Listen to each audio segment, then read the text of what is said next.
ನಮಸ್ಕಾರ ಎಲ್ರಿಗೂ. ನನ್ನ ಹೆಸರು ರೂಪಾರಾಣಿ ಅಂಥೇಳಿ, ರಾಯಚೂರು ಶಿವರ ಸೊಸೆ ನಾನು ಮಾತಾಡ್ತಾ ಇರೋದು. ಮೊನ್ನೆ ನಡೆದ ಒಂದು ಜೂನ್ 8ನೇ ತಾರೀಕಲ್ಲಿ ಏನು ಅಸ್ತಮಾ ಕ್ಯಾಂಪ್ ನಡೀತಲ್ಲ, ಎಲ್ಲರೂ ಬಂದು ಒಳ್ಳೆ ಸಹಕರಿಸಿದ್ದಕ್ಕೆ ನಮಗೆ ಭಾಳ ಖುಷಿ ಆಯಿತು. ಎಲ್ರಿಗೂ ಅನುಕೂಲ ಆಗಿದೆ ಅಂತ ಅಂದ್ಕೊತೀನಿ.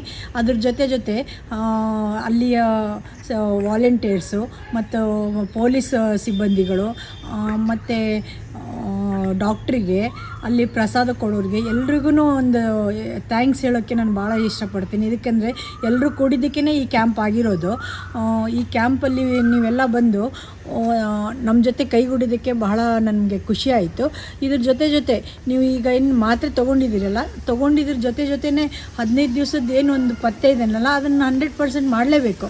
ಯಾಕಂದರೆ ಇದು ಮಾಡಲಿಲ್ಲ ಅಂದರೆ ಅದು ಗುಳಿಗಿದು ಒಂದು ಇಫೆಕ್ಟ್ ನಿಮ್ಗೆ ಆಗೋದಿಲ್ಲ. ಸೊ ದಯವಿಟ್ಟು ಇದನ್ನು ಫಾಲೋ ಅಪ್ ಮಾಡಿ. ಮತ್ತು ಇನ್ನೊಂದು ಸಲ ಹೇಳ್ತೀನಿ, ಆ ಊರಿನ ಹಿರಿಯರಿಗೆ ಮತ್ತು ಎಲ್ರಿಗೂ ಒಂದು ಸಲ ಧನ್ಯವಾದಗಳನ್ನ ಹೇಳ್ತಾ ನಮಸ್ತೆ.